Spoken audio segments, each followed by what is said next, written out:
And so we've got even better and created a new model called the conflict risk network, where we recruit institutional investors and get them to use their leverage. So we now recruited from foundations, college funds, pension systems, have $700 billion of assets, and use that to pressure companies to change their behavior. And if they don't change their behavior, then we call for divestment as a last resort. And thus far, 12 companies have improved their behavior because of this. So we've seen huge results with this economic campaign. So those are the 27 countries. New York has been great. We've also gotten the city involved as well. The last tool is the most exciting one, because it's one that every one of you has on you at every moment or within a foot of you, and that is your cell phone. We've created the anti-genocide hotline called 1-800-GENOCIDE. Usually I ask people to open up their address books and phones and type in this phone number so you can remember it. But because of time, I'll just speed through it. So whenever anyone calls 1-800-GENOCIDE, all you have to do is enter your 5-digit zip code, and our system will identify your specific representative, your senators, or give you the option to call the White House. Whatever option you pick, 1, 2, or 3, we will always give you the most up-to-date action item that policymaker needs to take in order to stop genocide. And so if Schumer's voted for a bill but Gillibrand hasn't, we will tell you. And then we will connect you for free to their office so that you, as a New Yorker, can tell your rep, senator, or President Obama what they need to do to help stop genocide. And the best part is we can track it real time. So we can always tell Schumer, Gillibrand, 10,562 New Yorkers have called you to vote for this bill. Why aren't you voting for it? And they can never use an excuse. And it's been phenomenal. We've had over 30,000 people call the number. And literally, members of Congress have called me into their office saying, please, please, please, get people to stop calling. What more can I do?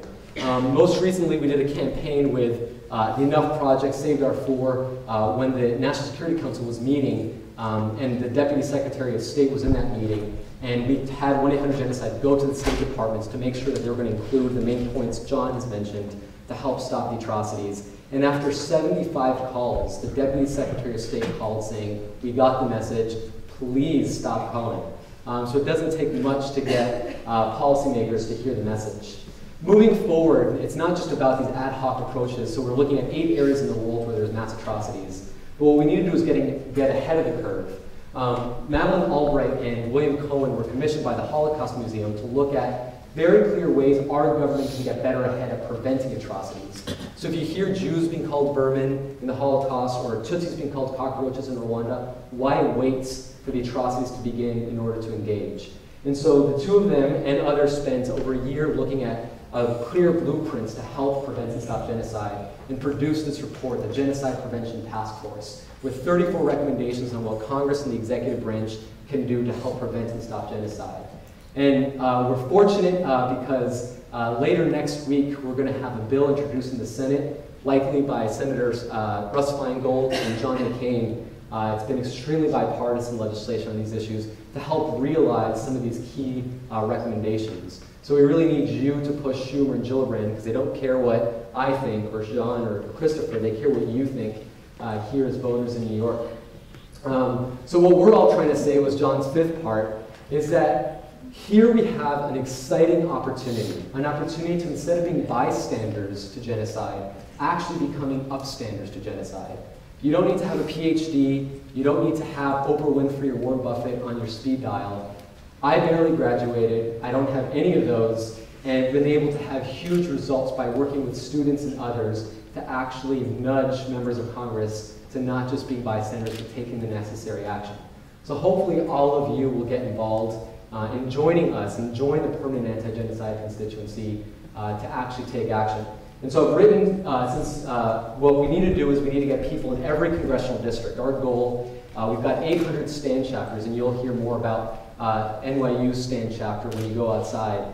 But our goal is to have at least one student chapter and at least several, we call them Carl Wilkins fellows, fellows who we've trained who aren't students on how to lobby, how to organize, how to fundraise.